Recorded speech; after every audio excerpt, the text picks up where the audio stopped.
Hola, ¿qué tal? Muy buenos días. Les habla el estudiante Priscel Cruz Macari y el día de hoy en el área de Historia Económica del Perú del tercer ciclo, los estudiantes de Economía de la Universidad Nacional Amazonía Peruana nos hemos reunido para dar inicio a nuestra proyección social, que en esta oportunidad nos vamos a reunir con los estudiantes del quinto año de secundaria del Colegio República de Venezuela. Es por ello que quisiera agradecer al profesor Rogdi García Ramírez por permitirnos darnos este espacio en el área de matemática para nosotros poder desenvolvernos y poder enseñar a los jóvenes todo acerca de el Imperio Incaico.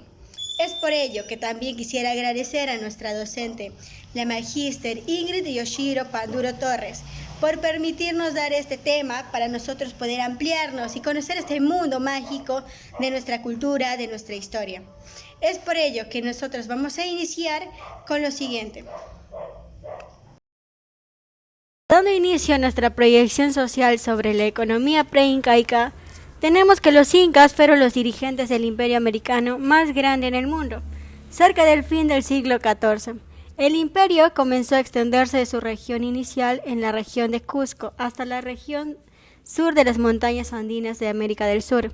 Esta terminó brutalmente con la invasión española dirigida por aquel entonces por Francisco Pizarro en 1532.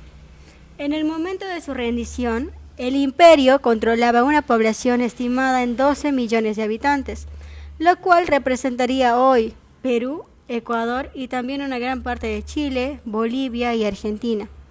Los incas llamaban a su territorio Tahuantinsuyo, lo que en quechua, el idioma inca, significa las cuatro partes, un territorio de diversos terrenos y climas muy marcados.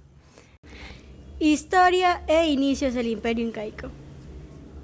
Fue el más grande y antiguo imperio desarrollado en el continente americano. Tuvo como sede imperial la ciudad del Cusco. Data del año 1200 después de Cristo. La palabra Tahuantinsuyo proviene de un nombre compuesto por dos vocablos de quechua. Tawa, que significa cuatro, y Suyo, que quiere decir estado. El área territorial del imperio fue vastísima. Es por ello que ocupó más de 3 millones de kilómetros, teniendo más de 5.000 kilómetros, es decir, 3.107 millas, de costa sobre el Océano Pacífico, lo que hoy representa el doble territorio peruano. Por consiguiente, tenemos orígenes. Una sensación sobrecogedora invade siempre al visitante cuando llega a Cusco.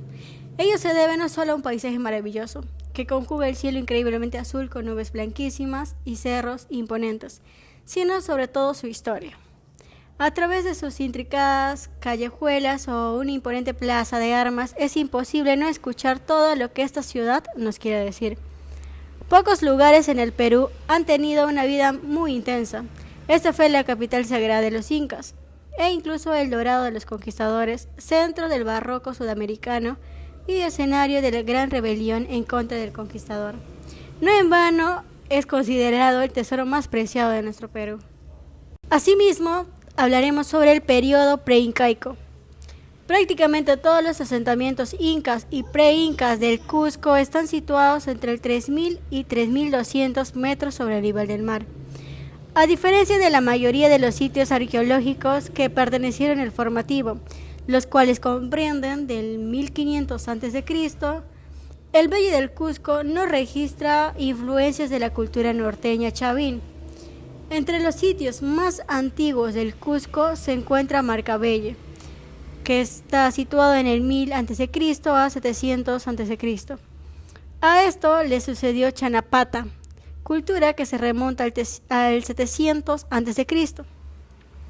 La cultura yanapata se extendió por todo el Valle del Cusco y sus pobladores alcanzaron un mayor grado de civilización, pues se desarrollaron la agricultura y la crianza de animales domésticos. Seguidamente tenemos los huaris. Se sitúan estas en el año 750 después de Cristo, apareciendo en el valle los huari, y con ellos llegó una cultura más desarrollada.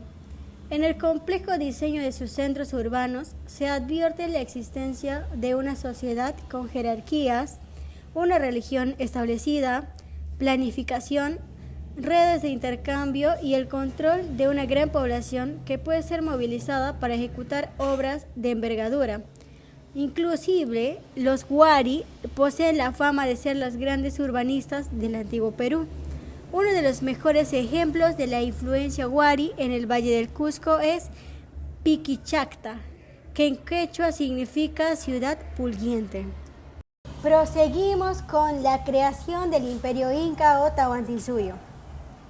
Pocos lugares en el Perú tienen una obra mágica semejante a la del Cusco incaico. Aún hoy, al recorrer sus calles y divisar esas piedras misteriosamente unidas, sentimos la necesidad de guardar una actitud reverente. Es imposible no percibir el carácter sagrado que tuvo esta ciudad en tiempos de los incas.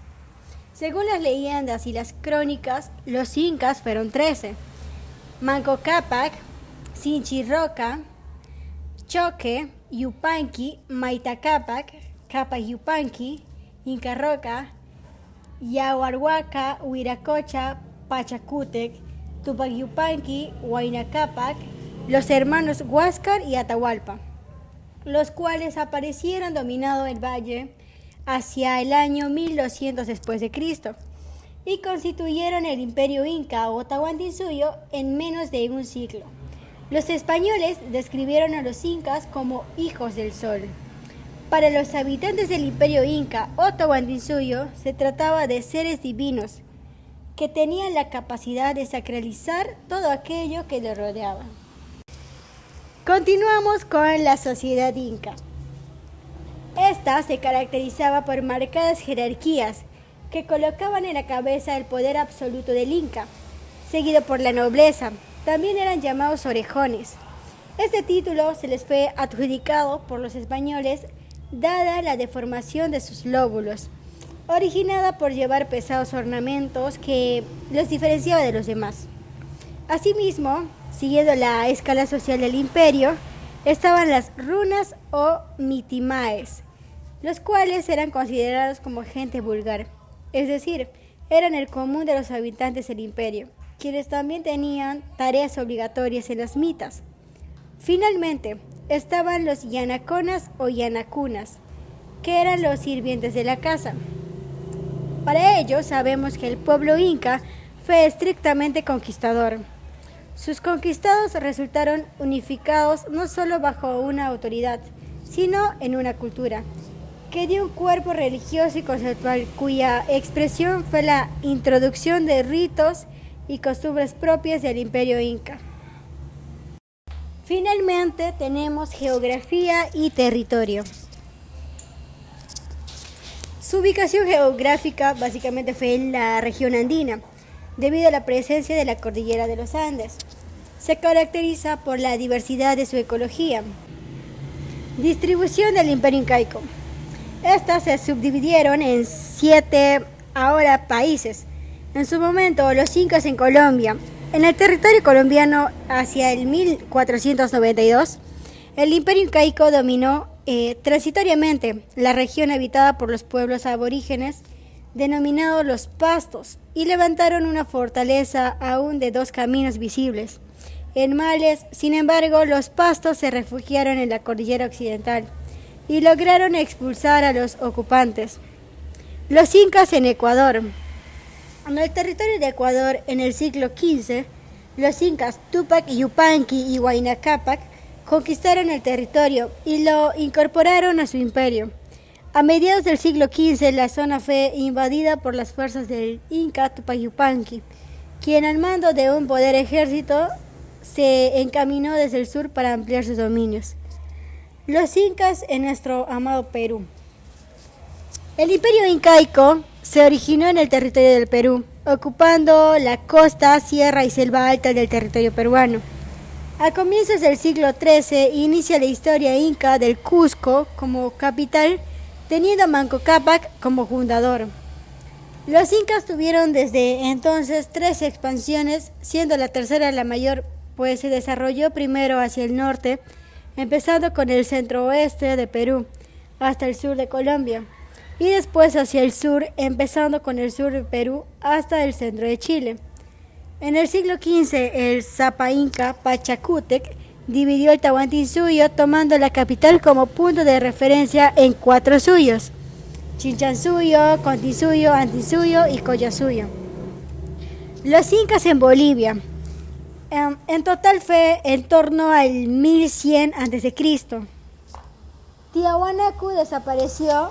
Es por ello que se produjo una lucha entre los diferentes grupos que habitaban la región: los aymaras, collas, lupacás y pacajes.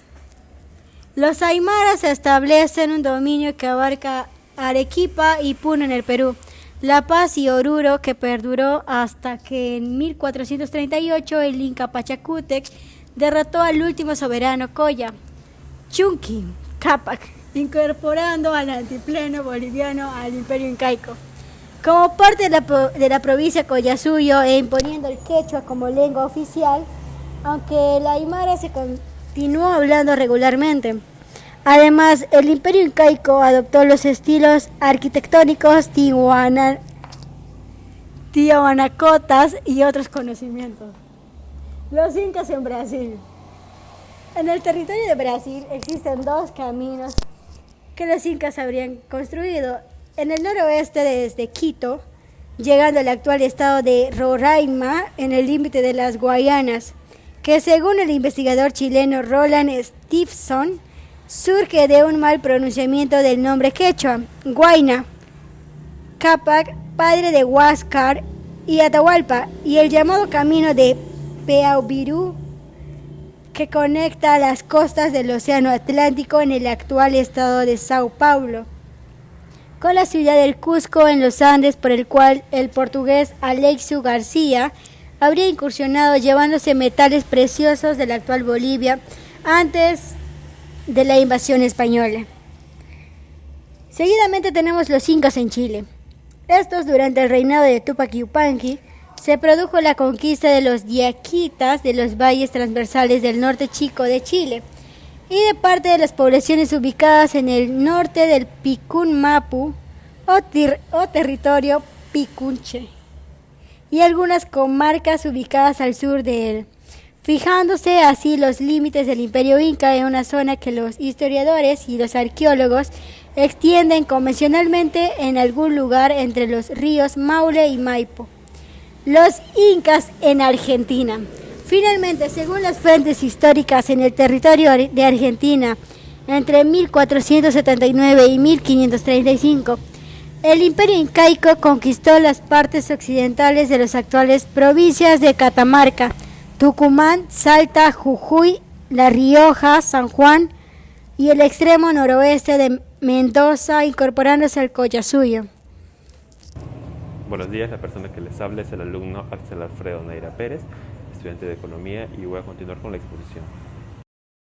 Territorio del Imperio Incaico. División política. Se dividen en suyos o regiones. Los cronistas afirmaron que el Imperio Incaico estuvo dividido en 4 distritos conocidos como suyos: del quechua suyo, Chinchansuyo, Antisuyo, Collasuyo y Contisuyo. El centro de esta división era el propio Cusco. Se ha atribuido al Inca Pachacútec la creación de este sistema de organización de territorio. Sin embargo, sabemos que se trata de una práctica que antecedió al gobierno de este gran reformador. Antes de consolidarse el dominio incaico en el Cusco, el espacio en torno de esta ciudad estuvo también dividido en 4 partes. Las divisiones entonces correspondían a los territorios de las señorías del área, cuando Manco Cápac y sus clanes se establecieron en la zona. Crearon los 4 suyos incaicos a partir de esta división. Un tema que aún es motivo de discusión entre los investigadores es aquel de la extensión y los límites de cada suyo. Como hemos visto, la expansión incaica se inició con Pachacútec, quien conquistó a los curacas del área cercana al Cusco. Los Horas, Lucanas y Tambos, otros líderes militares como su hermano Cápac Yupanqui y posteriormente Tupac Yupanqui y Amaro Tupac. Continuaron las conquistas. Mientras Pachacútec permanecía en el Cusco, por ejemplo, Cápac Yupanqui habría reconocido y visitado en la costa los valles de Chincha y Pisco, mientras que en la sierra central llegaría hasta Jauja. Tupac Inca continuó a los conquistadores del Chinchánsuyo hasta la región de los Cañaris, mientras que Amaro Tupac y otros líderes militares conquistaron el Collasuyo hasta Chincha y el Constituyo hasta Arequipa. Organización territorial. Cada provincia, o también llamada Huamani, está dividido en sayas, o parte de las cuales habita un número variable de ayllus. El número de sayas de cada provincia solía basarse en la dualidad. Si bien es cierto que algunas provincias llegaron a tener las 3 sayas, como la de otros huancas. Organización política. El imperio de los incas fue desde un punto de vista político una monarquía absolutista y teocrática. El poder estaba centralizado en el inca, a quien se le consideraba el origen divino. El derecho de gobernar se tenía por herencia de esta manera. El esquema de la organización política fue así. El gran elemento de unificación fue la lengua. Todos los pueblos conquistados tenían que aprender y practicar el quechua o runasimi, porque era la lengua oficial del Tahuantinsuyo. Para ello, los incas enviaban a los profesores que enseñaban y vigilaban la práctica del quechua. Otro elemento de unificación fue la religión. Obligatoriamente todos los pueblos rendían culto a Dios Sol, sin que ellos se dejaran de adorar a sus propios dioses. Era el soberano del Tahuantinsuyo, que reunía a su persona tanto el poder político como el religioso. Era llamado Sapa Inca. Su poder no tenía restricción, sus órdenes se cumplían con la mayor celebridad, sin que nadie se objetara. Pese a este absolutismo, la mayoría de los incas gobernaron en beneficio popular, aplicando los principios de reciprocidad y redistribución características de la sociedad incaica. El Inca residía en Cusco en un palacio construido especialmente para ser habitado por él. Ya que el Cusco era la cuna de los incas, se convirtió en la capital incaica y desde allí gobernó, ayudando por los muchos funcionarios incaicos que viajaban de norte a sur del imperio enviando información al Inca para una buena administración. Esta administración fue eficiente gracias a los mensajes andinos, los chasquis, que eran unos verdaderos maratonistas. Eran educados desde niños para ser mejores atletas del imperio y así ayudar a su administración. Aunque según estudios recientes de María Roxenforsky, existía una dualidad en el mundo andino, ya que el imperio incaico se encontraba en un mundo nuevo y no podía ser regido por normas de Europa como quisieran hacerlo los cronistas españoles.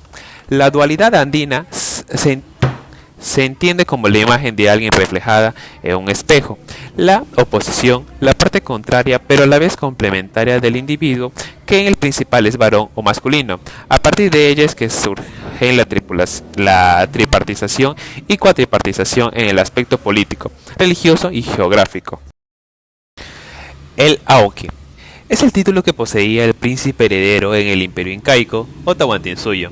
De manera genérica se denominaban Aukis a todos los hijos varones del Inca. Sin embargo, el título específico recaía en uno solo de ellos, cuya elección se basaba en criterios distintos a los del mundo oriente. Se tomaba más en cuenta su capacidad antes que su cualidad de primogénito o de hijo legítimo. Por extensión, se denominan Aukis a los espíritus que rodean al Apu, o supremo protector de una comunidad, todos los cuales habitan en las montañas de acuerdo a la mitología inca. Atributos. Era el hijo del Inca y de la Coya, esposa principal, aunque no siempre el hijo mayor, sino el que demostraba más capacidad, tanto en las funciones del gobierno como en el arte de la guerra. La selección podía recaer también en uno de los hijos del Inca, teniendo en alguno de sus esposas secundarias, para la cual se realizaba una ceremonia de legitimización, durante el cual la Coya sentaba en su regazo al príncipe y le acomodaba los cabellos, convirtiéndolo así en el hijo adoptivo. Como príncipe heredero, ocupaba el primer lugar de una panaca y en algunos casos participó en el correinado del Tahuantinsuyo junto a su padre.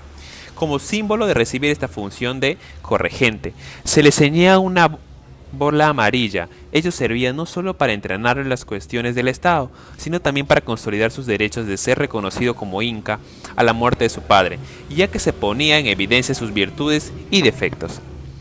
Es el caso del Inca Viracocha y su hijo Urco, el del Inca Pachacútec con sus hijos Amaro y Tupac Yupanqui.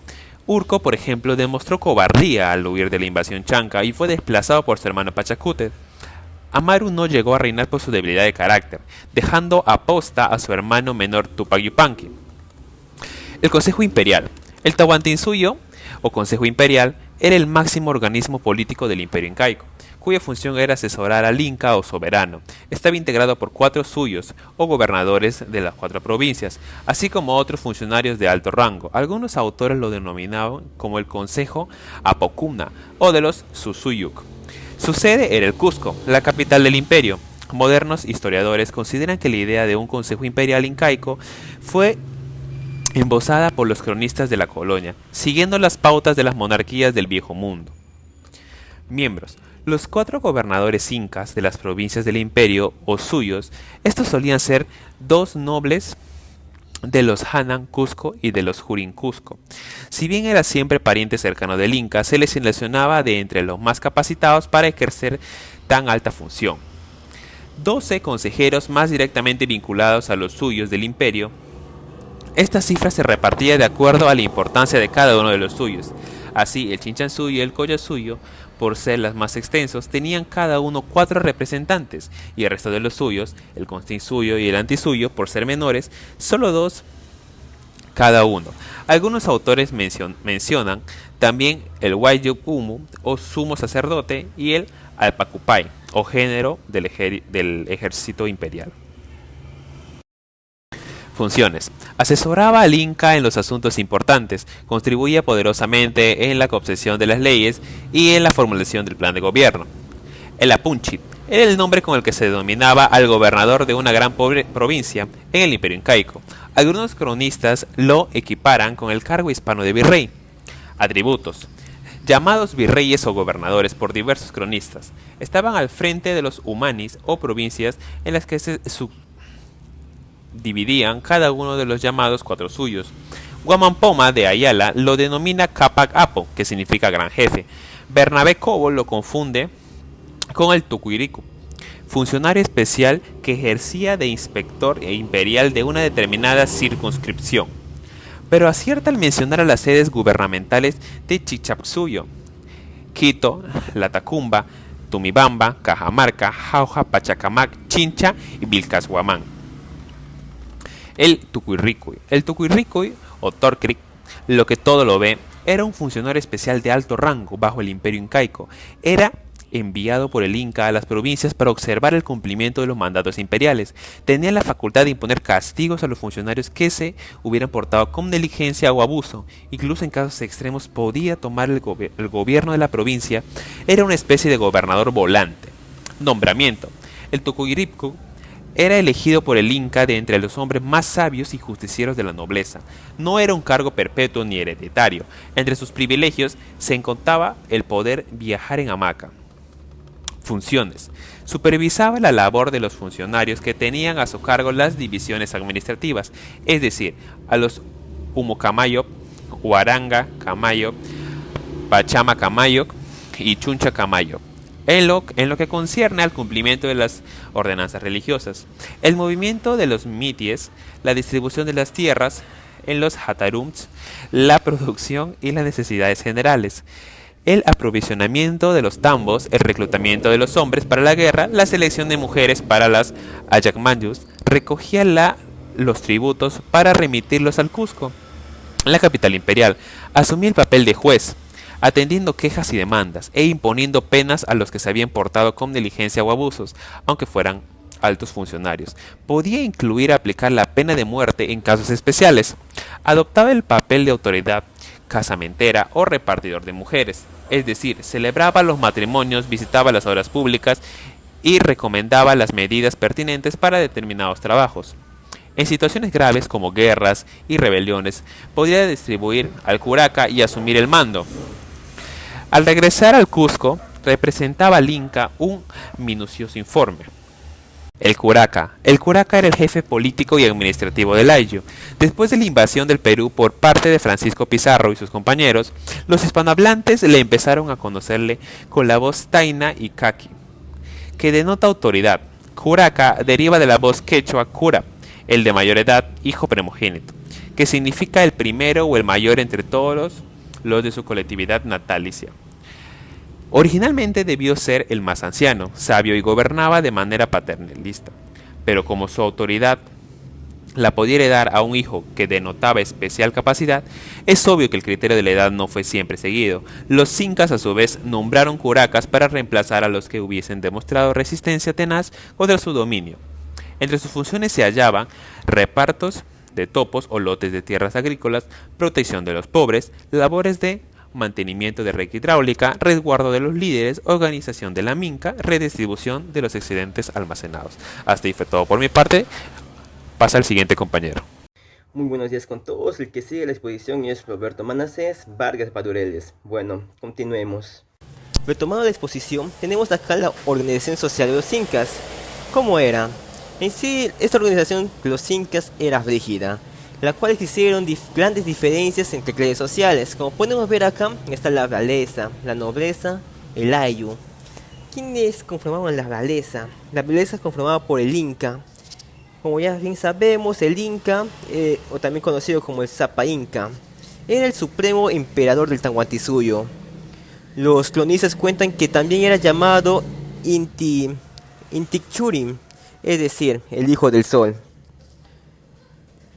La Capacuna, o lista oficial de los gobernantes incas, está conformado por 13 soberanos, desde la fundación del Cusco, que fue en el año 1950, hasta la captura de Atahualpa, que fue en el año 1532.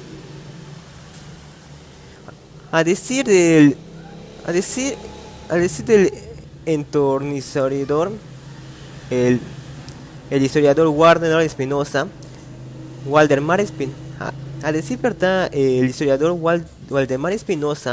la palabra proveniente del Puquina Enca, que significa principio generador de la vida o modelo original de todas las cosas, y la palabra Zapam en quechua significa grande. Entonces el Sapa Inca se traduce como el gran principio vital de todo lo existente en el mundo.